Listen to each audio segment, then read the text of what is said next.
Welcome. This is For Better and Worth, the podcast where we don't believe you have to sacrifice your relationship while you build your net worth. We are your hosts. I'm Chris. And I'm Ericka Young. And we're so glad you joined us today. All right, y'all, come on. Let's get into it.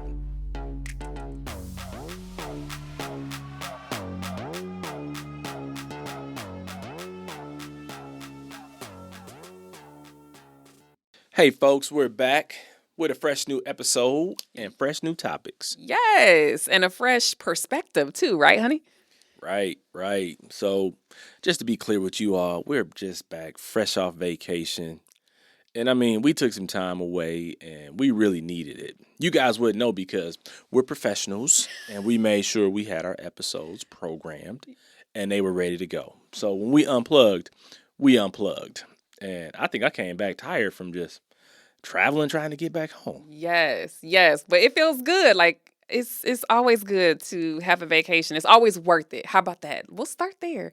It's always worth it. Yeah. So let's talk about it, babe. What was this trip? Come on. So, we told you guys this year is our 25th wedding anniversary. And, we had to make it something big. We had to go someplace exotic. That's right. I had one ask. I really wanted a bungalow over the water. And I didn't know where in the world that would be. But I said, for 25 years, I want to sleep over the ocean. So, I had to go out there and find a way to make it happen. That's right, because you love your baby. Yeah, I do. But, here at the For Better and Worth podcast, you guys have heard us talk about you got to enjoy the journey.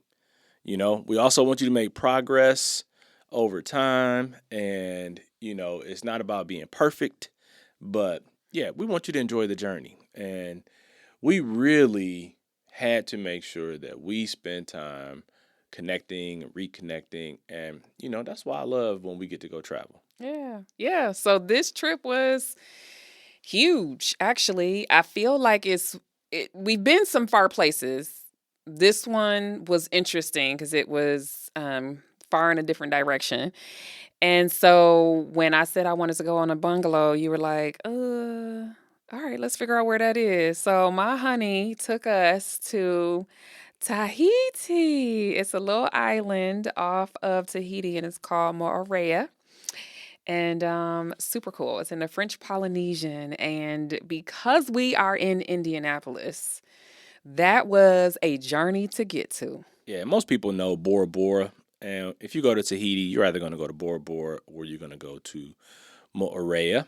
And we opted to go to Moorea because it's a little more remote, a little more stuff to do. And it was great.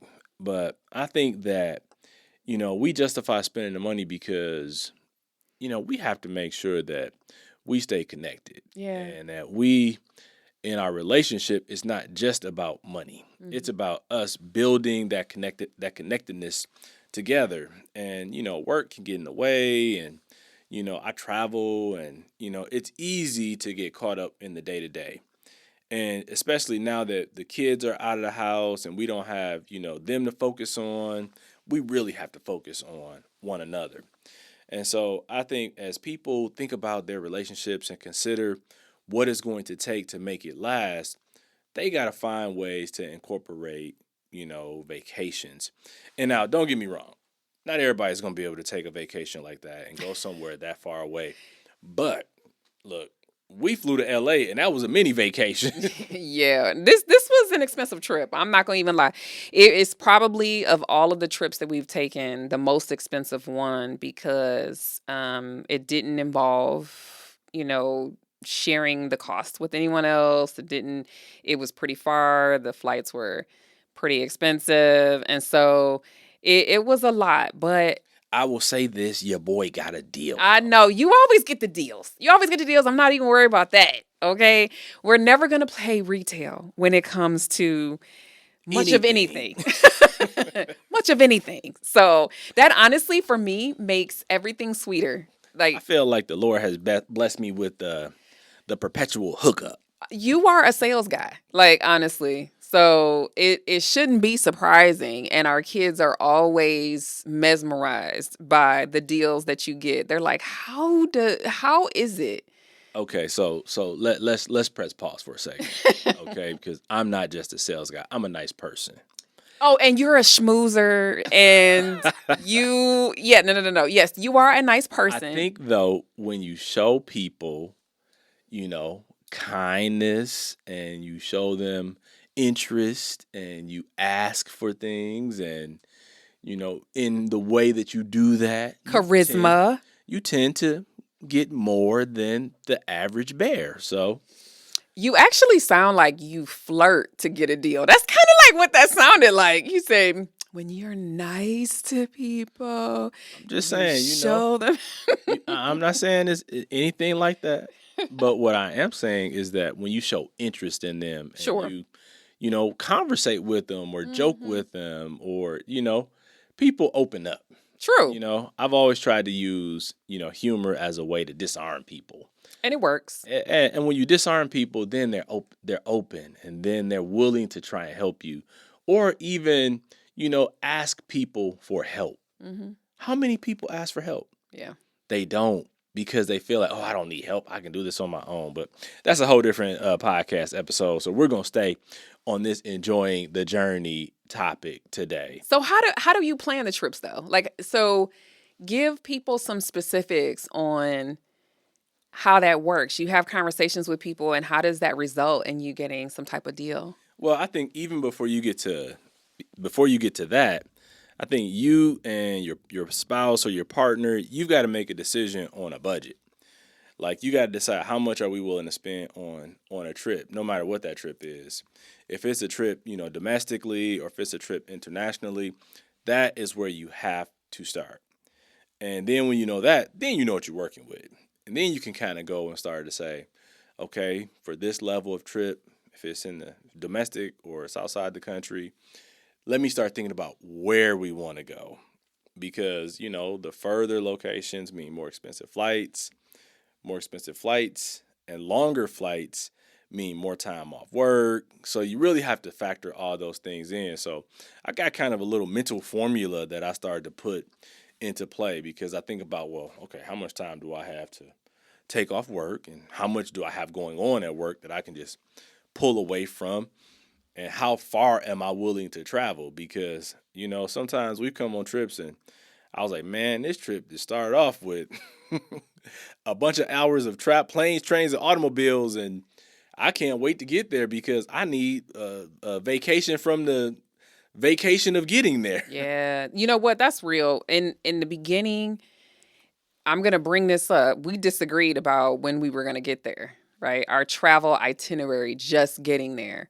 Um, and you mentioned, having to unplug from work and how, we've got to do that. And honestly, I didn't want to get there a whole day early in order for or I should say, get to LA a whole day early in order for us to be able to relax and exhale and things like that, because I knew that that was an additional day away from the office where I could be doing presentations, workshops, etc. And so I had lots of pushback, and then you know we just decided that it was going to be wise to go early. And so you don't always even agree on how you're going to do it. And now looking back, I kind of wish that we had a hotel room on the back end because our trip home was so lengthy. I mean, it took us a day and a half to actually get home. And so that, I wish that there was a bed involved, because for 2 nights, we did not sleep in a bed.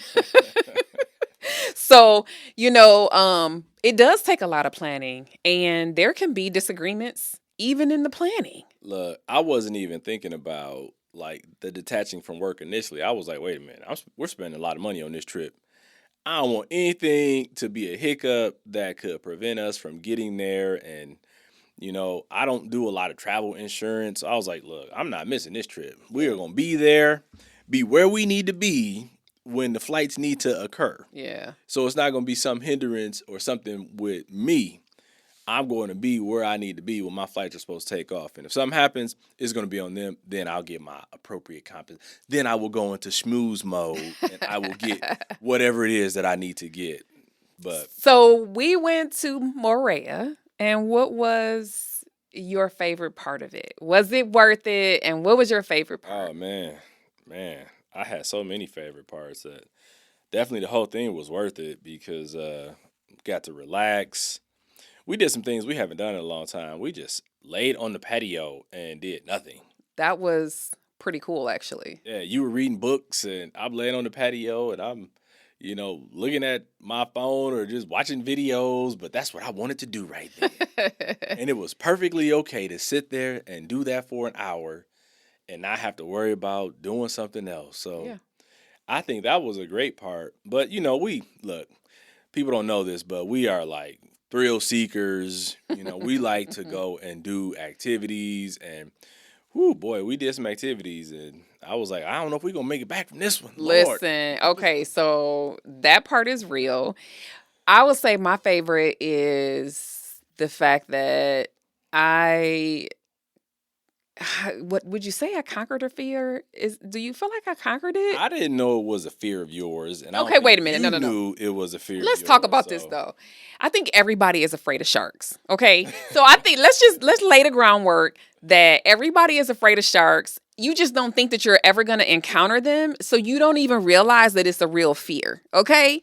So so we we went swimming with stingrays and sharks, and Erica was like, wait a minute, what are we doing? this is ridiculous. That's kind of where I was at. I was like, oh my gosh. So I was pretty much standing still. I did snorkel a little bit. Um, but yeah, stingrays, because my man, he didn't survive the stingray. I'm sorry. Everybody thinks about Steve Irwin like, what? Didn't a stingray get him? I literally mentioned his name a couple days while we were out there. Like, do I really want to do this? But the sharks, they didn't care anything about us. They were what, 3 feet Yeah, long? these were black tip reef sharks, and they're Yeah. known to be vegetarians or they eat other small fish. I don't know, but They didn't care anything about they us. typically aren't concerned with people. So, and we learned that while we were there. So, but that was a lot of fun to have that experience. But we went on a 4x4 Jeep tour. I really enjoyed that Yes. because that was a lot of fun. We saw a lot of the island. We saw, got some of the history and it's always good. Look, when you go on vacation, you have to engage with the locals. Yes, You that's so gotta get fun. some of the history and show interest in their countries or if you're visiting another state, show interest in, what's going on there. And I think that is a fun part of traveling because you gain new perspectives. Yeah. And that's one of the big reasons why we have been adamant about traveling. Yeah. Yeah, because you learn about different people and then you have a wider understanding of how the world works. And so that was definitely a highlight is, we actually had lunch with one of the local guides that took us around and we learned about him and his family and it was just really neat. So, um I think it's important to say right now that as people are listening to this, to know that you can go on vacation. No matter what phase of your journey you're in, you can go on a vacation. But it requires planning. yeah, It may require some, shopping. It may require some diligence to find research. deals, to find good opportunities because there have been many trips that we've taken where we were part of a travel club and we Shout out found to the Grown and Sexy Travel Club. that's right. You know who if you know, you know. And but we found resorts that were just opening. They were brand new resorts or they were refurbished and they were having a new grand opening and you will be surprised at the level of discount they provide just to get people to come to their resort. Yeah. And we didn't do that once or twice. We've done that several times. So sometimes you just got to look. And these are mainstream resorts that have locations all around the world. Yeah. So you can do it. Hmm. And you have to look for deals. You have to do research. there are travel agencies out there. There are, other travel deals and travel sites. There are deals available. So no matter where you're at in your journey, just know that you can find a way, because even when we were early on, we still found ways to take vacation. And I remember, oh my God, I remember our first vacation. Oh Lord, no. Oh Lord. Okay, see, I wasn't gonna tell that story. A matter of fact, you know what's funny is I forget about that. I think I have permanently blocked it from my brain. And so when you bring that up, I'm like, Look, oh no, we can't go into that look, crevice you of know our what? brain. You know why I don't forget about it? Because it was that vacation that I made a decision 20 some years ago that I'm not staying in any bad hotels ever again. All it took was that one bad. I'm not even going to say where we stayed. Oh, you're not gonna say it. Well, let's give a visual. So we were in Arizona and we drove to California and we had one child at the time and we were heading to Legoland Yep. and we wanted to also see the San Diego Zoo. Which Um, is awesome. it is great. Legoland is awesome as Well, well. the San Diego Zoo Fantastic. that thing is on another level. It's fantastic. Um, so that's And great. I don't even like animals. But we stayed in a place who shall remain nameless that when you walk out the door, Well, when they you open your door, you're already outside. So first of all, you know that it wasn't a real nice hotel. right. And they said that a complimentary breakfast was included. Oh, Lord. And I can't even bring it. I can't even say it without laughing. But you have to go outside your door to the outside and then go inside another door to where the office is. And they have waffles wrapped up in saran wrap. I was like, what kind of foolishness is this? listen. I'm not subjecting my baby to this. It was terribly with it just required so much more. There just was, I mean, so we thought we were gonna save some money on breakfast, but in fact we ended up spending money on breakfast because what they had was awful. And I take that experience as valuable. I whew, learned some very good lessons from that. And since then, our vacations have done nothing but go up. true. Up. Very true. And now I would venture to say, honey, that you're probably a hotel snob. Let's be clear. You have a process when you walk into a hotel, don't you? I mean, because I travel for work and I do this a lot. Yes, I do. What's your whole process, babe? Well, I'm not gonna tell the people. I need you to all tell of the my people. business. Listen, you need to give them some tips because they might need to know what you do. Look, when you go in a hotel, don't just be putting your luggage everywhere. Okay, you need to go in there. You need to find a luggage rack. Put your luggage on the luggage rack, and put it kind of in its own zone. Away from most things, and I keep a little bag of wipes and stuff.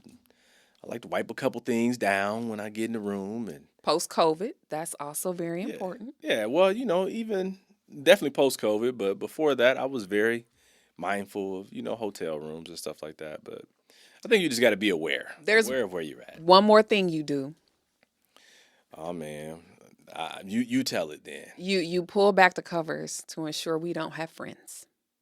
Well, you got to be aware. Yeah. Got to be aware. I think it's smart. I think it's wise. Yeah, So I'm short of carrying, a black light, I don't want to scare myself, and then I'm like, I may never travel. So right, there you go. You go. But the bottom line that we're talking about is that you should take vacations.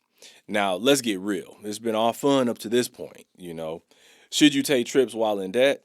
Let's talk about it. So, when we were in debt, we took trips. We drove to California, we drove to Vegas.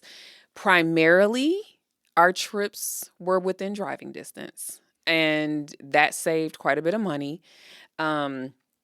But yep, we took trips and we used cash. So I think there can be this thought process that while you're in debt that you can't spend money on fun or enjoyment. And I have this belief that vacations are self-care.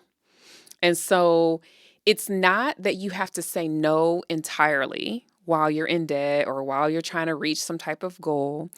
It's how much are you going to spend and how often are you going to do it? And so we have typically done one big trip per year, and then we do mini trips all throughout the year now. But back in the day, it would be mini trips. Yeah, we might have taken a couple of mini trips, Yeah. during the year. We And didn't have big trips in the right, very beginning. right. We took, we drove to California, drove to San Diego, or went to Las Vegas, or flew home, or whatever. We took mini trips, but it was a motivation because it allowed us to get away and reset. And I remember those early trips when we were on the road. We would spend time talking, Mm-hmm. and we would cast vision, and we would every road trip that we took early on, and we were intentional about how we spent the time. We always came back with some level of determination or some level of focus. So I felt like it helped light fires and create vision for us when we were on those trips, because then we were like, okay, well, this is nice, but we want to take another trip, we want to take a slightly nicer trip. And we would come back, and then we'd be fired up to, you know, get something accomplished, to get closer to the overall goal that we have. And we always use cash. We never use debt. And so I know there are a lot of people who will tell you a lot of things about how you should approach your particular journey.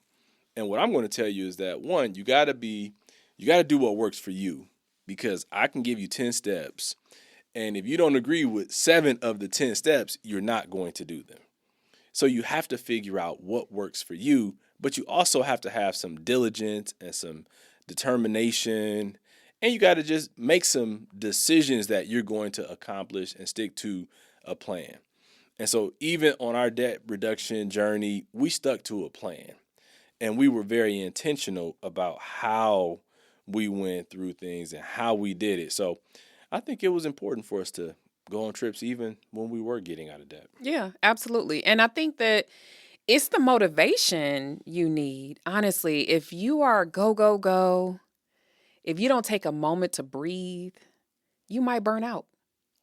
That's why I never say put $0 in the budget for dining out, because it's unrealistic. I have yet to come across a family, and I've worked with over 500 families individually and talked with thousands of people in the time that I was coaching primarily, and I would see it. No one has zero for dining out, so that's just unrealistic. And so it's not about can I do it, it's how can I do it Right. and what makes sense. And so, one little tip that I feel like for vacations or time away or just, making sure that you put travel in your life is to either save for it on a monthly basis, plan for it ahead of time. Our trip this time, we planned 8 months ago. So we put we bought our plane tickets and we reserved everything that we needed We to. made deposits, Yeah. and over the course of those 8 months, Yep. we could pay it off, Yep. and so it wasn't a big expense or a big burden all at once. Right. We broke it down into bite-sized pieces so that it was more palatable when we would make a payment or whatever. Yeah. And so I tell people save for it. So plan for it. You have something to look forward to. Um, and then also just make sure that um you do it the way that you want to, right? So you don't have to do travel the way that the youngs do travel. You do travel the way that you want to. I think mini vacations is a really good way to reset quickly. And so you can get a local hotel. You can And there have been a few times where we've had a hotel nearby or in a neighboring city, or We've done staycations. yeah, a staycation, absolutely, where because we didn't have a pool, so we could go to a hotel, stay the night, and our kids had a pool. We've done that before as well, just to see a different part of the city or a neighboring city. And so those are helpful as well. And they're much less expensive than getting on a plane or traveling somewhere for a full 7 days. So take advantage of that as well. Look, as they say, there's levels to this, right? So you might be on mini vacation, you might be on, a full blown domestic vacation, or you might be on outside the country vacation. There are levels to it. And like anything, you got to go from level to level to level.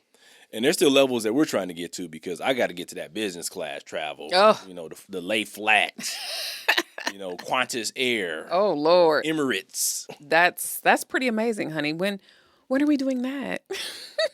Yeah, stay tuned. Stay tuned. So, when did you get the travel bug? I mean, did you travel at all when you were younger? What's funny is I took my first plane trip in 1989. I think I was a freshman in high school, and I flew from Detroit to Los Angeles. And that was the first time I was on an airplane. And me and my mom went, and we were out in LA, and we are going. Now, this is crazy. We were in LA visiting my great grandmother, and she couldn't drive, but we were like, we're in the streets. I think we took the bus to Disneyland because my mom, she just figured stuff out. Yeah. And so we made the most of that trip, and I really enjoyed that. But before that, I hadn't taken vacations as a family. And really, even after that, I didn't take vacations as a family. Not growing up, I was a freshman in high school, so I was, 14 years old when I first got on a plane. So before that, I never took family vacations. And the only other trip I can really remember is we took a trip, to Meridian, Mississippi, and that was a drive. And I was a little kid when we did that. But one thing I distinctly remember, and this is what I think gives me a love for like water and just, being near the water is, growing up in Detroit, one of the closest amusement parks was Boblo Island. And all my Detroiters, shout out 313 till we die. We used to be on that Boblo boat, and you would go to downtown Detroit, and everybody would get on the boat, and then I would just literally sit at the rail and just watch the boat as it went along and see the water. And I really think that deep down spurred a desire for me to just go and experience different things, and travel was part of that. And, we just, since then, have been very fortunate to be able to go and experience different things. But wasn't something I did growing up, but I think there was some deep rooted seeds that caused me to want to go and try and experience what travel and seeing different places was like. And as I got older and had kids, I wanted my kids to have a broader point of view than just, where we live and what we do, because I think it gives you a greater appreciation for others in the world and how they live and what goes on in other parts of the world and in other countries. So, Yeah, that's awesome. That's awesome. So there were seeds planted when you were young. yeah, Yeah. yeah. I mean, did you take family vacations when you were little? We took mini vacations or weekend trips where we could drive. That was an annual thing that my mother definitely did for us. So growing up in Michigan, we had, Ohio, we had Cedar Point, we had Kings Island. We might go. We didn't really go to Chicago, but I remember distinctly going to places around Michigan or in Michigan. My grandfather actually had a cabin in Holly, Michigan. So we would go to the cabin. And I remember one trip in particular where my mother took us to Niagara Falls. And my mom really was very serious about making sure that we saw different things. And so we drove to Niagara Falls and we did all the things. We had such a good time. And on our way back, we had spent all the money. I remember this story. We spent all the money and this was back in the day when gas was 96 cents a gallon, but we had to pay to get back across the bridge, and we just had such a good time that my mom forgot that we had to pay to get across the bridge. Lord have mercy. And so thankfully, you can go digging, searching, fishing for change in your car to get the dollars that you need, but we made it happen. And we're also able to get enough to get a gallon of gas to make sure we did it. But we got down to the bottom of the barrel. We played that thing super close, but we had a good time. My mother was very serious about every year we just took weekend trips. My family also, we have Canadian relatives. We would go to Canada, just in general once a year as well. And so we did what was in driving distance. And I have very fond memories of the roller coasters we went on, the boat that we ate on in Canada or Niagara Falls, and just being able to see that and how valuable some of that was. And it wasn't a ton of money. My single mom was able to provide those awesome experiences for us. And then I think when we moved to Arizona, our family out there were big travelers. And so I think that is something that, really went to the next level when we learned of how my aunt and uncle would travel around the world. And I think though, before you even got to that, yeah. like your grandparents Oh, that's used to true. take You're like right. trips, and I think they kind of struck a chord with you. Then we got to Arizona. It was a reminder, like, oh yeah, my grandma and grandpa used to They travel, and did. My grandparents, when they retired, they were a part of a travel group themselves for 10 years, and they went all around the world. They went to Taiwan and they went to Japan. They just went everywhere and had lots of stories to tell as well. And so you're right. Thank you for that reminder. And my grandmother's sister is who lived in Arizona, and her husband. So Aunt Betty, my Aunt Betty, she and Uncle Merritt were. who will be 101 years old Come this on, year. come through, Aunt Betty. Yes, yes. But yeah, she and her husband, they would travel the world. They were teachers and they would spend their summers in different places and take their family. And so that was also inspiring. I really wanted to be able to take, our girls as many places as we could so that they could see more than just the United States as well. Yeah, I think all of these things were very instrumental in how we have developed a travel bug and how we're planning our retirement around being able to just travel and have experiences. And so, how we make it worth how do we make it worth it? Well, make it a priority, put it in the budget, plan for it, discuss what you want to see, and don't let being in debt or being at a certain point in your life journey keep you from even taking those mini vacations or a staycation or something simple. Because as a child of someone who really tried to make it happen for us, I still remember it and it was still valuable, and it wasn't somewhere overseas that was super duper amazing or on the beach. But the travel that my mother took us on was really instrumental in giving me the excitement and desire to do that for my family. So just know that start wherever you are and make it a priority. You can do it. And I think one of the ways you make it worth it is that you remember this can be a major motivation.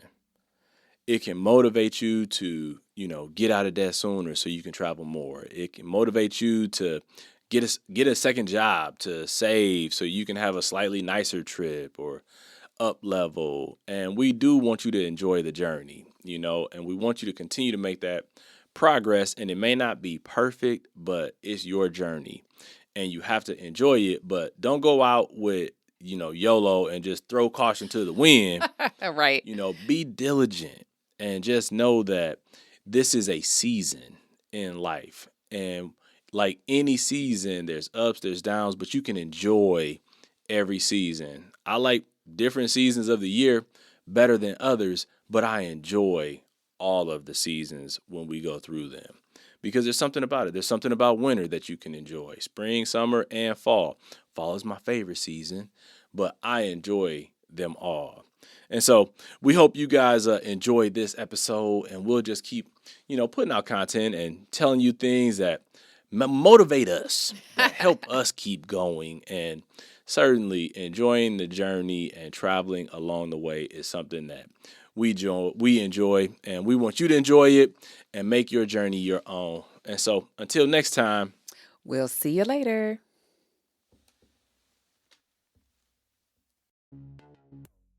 thank you for spending some of your time with us today. We appreciate all your support, so be sure to subscribe, rate, and review us wherever you listen to this podcast. You can find us on Instagram at For Better and Worth.